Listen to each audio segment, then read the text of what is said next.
Welcome to Obi-Wan Studios, and today I am super excited to bring to you guys a bit of an early in-hand review of the highly anticipated 75388 Jedi Bob Starfighter, this set being one of 3 upcoming releases as part of the Rebuild the Galaxy subtheme. This set releases on August 1st for $40 and comes with 305 pieces and 3 total figures, with Jedi Bob, an Akbar Trooper, and Servo or SRV0. Of course, this set having Jedi Bob in it, who got his legendary minifig status in the 7163 Republic gunship, which I did review a few weeks back on the channel in anticipation of this set's release, made for this set to be one of the most highly anticipated releases of 2024 for LEGO Star Wars.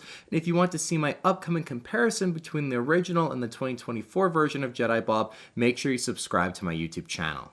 Now, the box art for this set is pretty cool. You have Jedi Bob flying his starship along at a nice angle to get a good look at the build, and it looks like it's going to be over Geonosis in the background there, with what we can gather from the trailer is that Endor and Geonosis kind of swap biomes with each other, going from forest to desert. I will say the sub-theme colors for the box with the teal, orange, and yellow is rather interesting and makes this sub-theme really stand out on the shelf. It's the first time too we've gotten multicolors for this new box art style, so that's kind of cool as well. Turning to the back of the box, we have the Starfighter landed with Jedi Bob fighting the Akbar Trooper, and a few of the set's play features highlighted on the box as well. Alright, I'm super excited to be reviewing this one early for you guys, and if you appreciate me tracking one down before the set actually should be releasing, please leave a like on the video. Now let's open it up and see what's inside the box.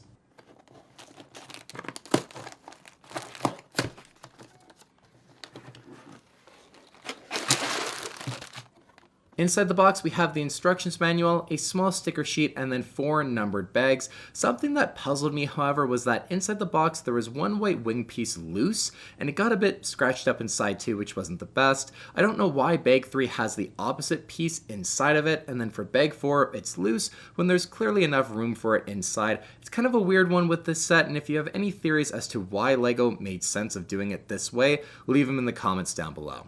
As always, starting off with our minifigures first, we have Jedi Bob, who excitingly enough, you get in bag 1 as well. Now, I am very pleased that LEGO did stick pretty true to the original's design, while giving him a bit of an update for Rebuild the Galaxy, and as I mentioned earlier, a full in-depth comparison will be releasing on the channel very soon. The first thing you'll notice when it comes to Jedi Bob is that he has that classic LEGO colored skin, which looks so good on him. He also has the old style hood piece, which is a huge part of his overall look.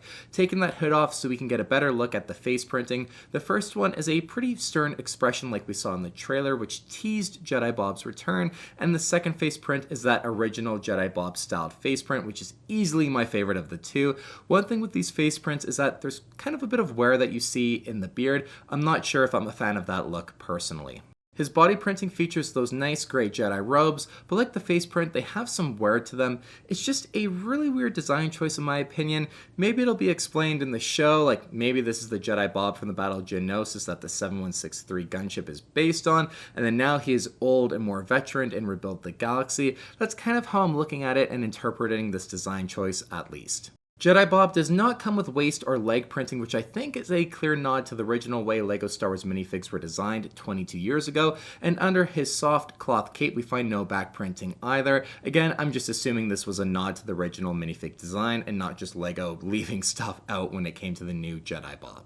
Lastly, Jedi Bob comes with a green lightsaber, as you would expect. Honestly, it's just really insane that we even got a new updated version of Jedi Bob in a LEGO Star Wars set, and while that aged design isn't for everyone, it's just really great to get him again in general.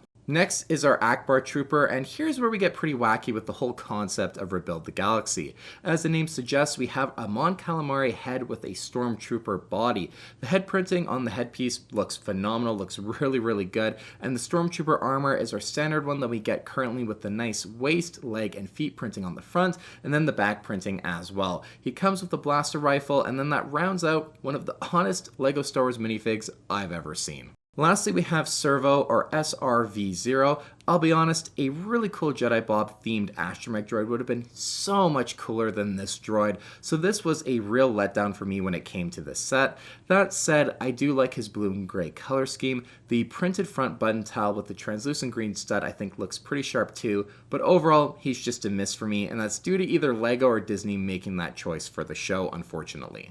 Overall, our two minifigs are pretty great, and the droid to me is just forgettable, but obviously Jedi Bob is the clear highlight here. It goes without saying, but I have to say it for this review. Moving now to Jedi Bob Starfighter, this set was originally rumored to be more of an orange and gray color scheme, but the end result was this rather striking red on white with small hints of gray, and I think this end result looks very, very good. Plus, the overall design takes what I think are some pretty clear nods to Anakin's custom Jedi Starfighter as well within it, and if that's a comparison you'd like to see me make, let me know in the comments down below. But looking at the ship from all angles, it really hits with the perfect blend of old school and modern Starfighter design. It just looks very cool and unique, which is what you'd want Jedi Bob Starfighter to be, unique to him in terms of its design. When it comes to the details, starting off at the front, we have a rather nicely pointed design and then one small sticker. Underneath at the front, we have what I believe to be the hyperdrive engines. The large turbine intake looks very nice with the overall design choice, and the yellow thrust looks pretty great too.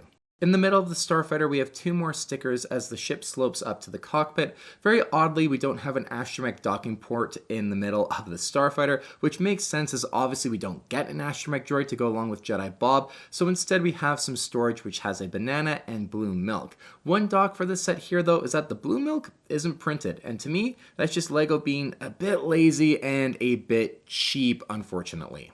Now the cockpit is accessible by tilting the windshield piece up, and inside we have a headrest for the seat for Jedi Bob and a printed control panel.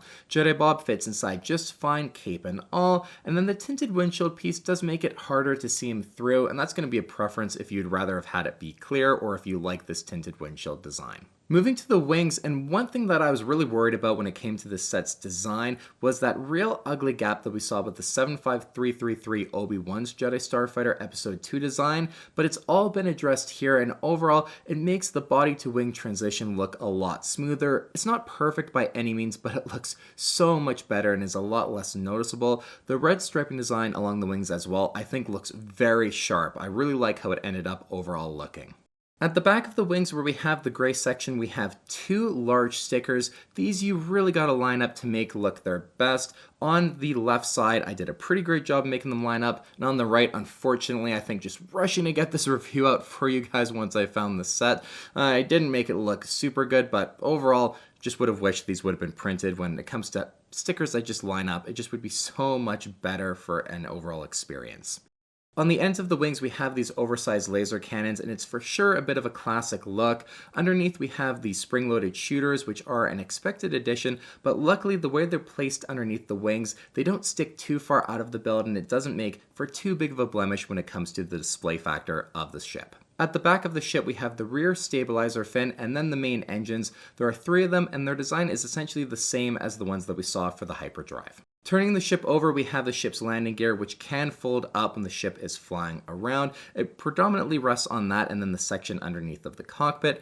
Underneath as well, there are two clips where you can use one to store the extra spring-loaded shooter and the other to store Jedi Bob's lightsaber when it's not in use. Now, the last thing we have to talk about when it comes to this review is that $40 price point. For a Jedi Starfighter set, it certainly feels a tad expensive to me, and when trying to come up with a price point comparison, the clear obvious best comparison is another Jedi Starfighter that you can buy right now from lego.com, and it's the 75333 Obi-Wan's Jedi Starfighter, and you can currently buy it for $30. It comes with 3 minifigs, just kind of like this one here, 1 droid and 2 actual minifigs. Of course, in that one we get the amazing Taun We, which was custom made for that set, and it does have about 20 less pieces. And I just personally don't get looking at the two sets where LEGO is finding an extra $10 of value to justify the Jedi Bob Starfighter set's price. Maybe it's just a Jedi Bob tax, I don't know. Overall, I think this set is pretty wild. Who would have thought we'd actually be here having any set with Jedi Bob in it at all? Not me. The Starfighter design I really do like. It has a great blend of the classic kind of nostalgic LEGO look and modern LEGO Starfighter design to it as well, so it hits on all points there. The minifig selection is pretty good as well, but really, you are buying the set for Jedi Bob, let's get that straight. The Akbar Trooper and Servo are just going to be, I think, kind of forgettable extras for most people, but the Starfighter design and Jedi Bob, those two really mean that this set is going to be one we talk about fondly for a very, very long time. So should you buy this set for $40 day one? I kind of say no personally, unless you have that nostalgia for Jedi Bob, like you own the 7163 gunship as a kid and had Jedi Bob as a kid, or as a collector you really had that affinity for Jedi Bob, then sure, why not? It's a $40 set, not $400. That extra $10 that you kind of are paying over the Obi-Wan's Jedi Starfighter is probably easily worth it just to wait to get Jedi Bob for your collection. But for most people, I'd say there's no real reason not to wait for a sale to come around and to get it for a little bit cheaper, at least closer to that Obi-Wan's Starfighter price point. But is it a day one buy for you? Let me know in the comments down below. Thank you for watching my review on the 75388 Jedi Bob Starfighter. If you enjoyed the review, give the video a like, and if you want to support my reviews, please subscribe to my YouTube channel. It really truly does help my channel grow, and I just really appreciate the support for the effort I'm trying to put into these reviews for you guys. And of course, don't forget to check out my YouTube channel for more LEGO Star Wars set reviews.